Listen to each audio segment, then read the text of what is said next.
Hi everyone, in this video I'm working through question 15 part C of the 2020 Extension 2 Barker College Assessment Task number 2. So we've got a complex number question here. It's got two separate parts, so I'll work through each part in a separate video. For this video I'm going to focus on part 1. The setup to the question is that we're told z is a complex number such that the modulus of z minus 1 is equal to 1 and the argument of z is equal to theta. And part 1 wants us to, using an argand diagram or otherwise, show why the arg of z minus 1 will be equal to 2 theta.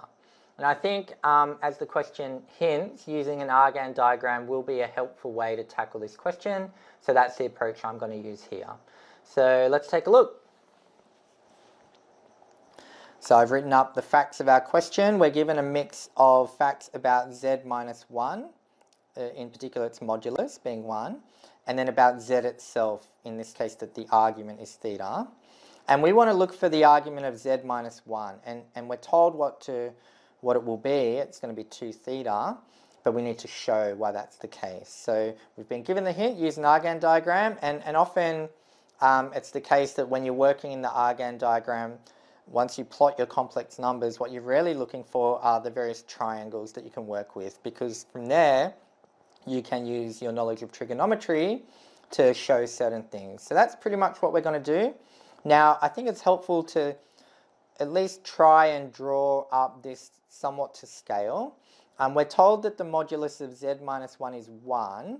And in my argand plane here, I've defined 1 to be this distance here, which is on my ruler effectively 3 centimeters. So I'm going to first plot z minus 1. And I'm going to make it a distance of 1 from the origin, which effectively is 3 centimeters. So if I just kind of rotate my triangle, it doesn't really matter where I put it, but maybe if I line it up to the grid a little, so maybe here, that's probably a good spot. So let's call that point the complex number z minus 1. And so we're told that the distance from the origin to that point is a distance of 1.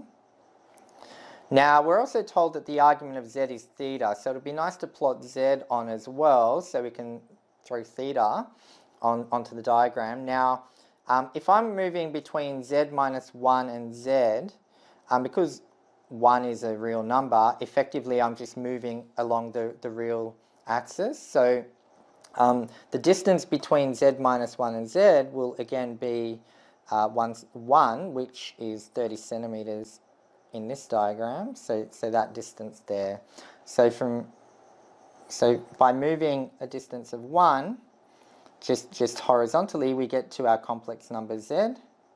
And what we're told is that the argument of z is theta, so the angle that z makes when you draw the line from the origin, the angle that makes with the real axis is theta, so that's this angle here.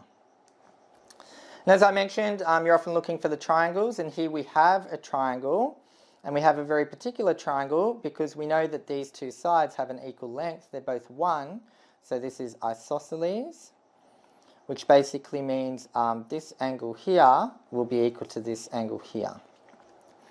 Now, the focus of this question is the argument of z minus 1, which on this diagram, if this line represents z minus 1, we're really looking for this whole angle here.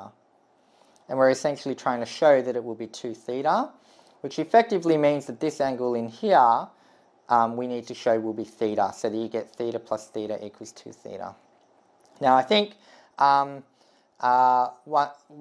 place to start would be to connect z down to the real axis, which is often what we do, to create a right-angled triangle, because here it's now possible to solve for this missing angle, because we've got this angle here is theta, this is 90, so this, using the angle sum of a triangle, we can find, I might just give these angles names, so I might call this angle A, and these two can both be called B, and that way we can do a bit of our working.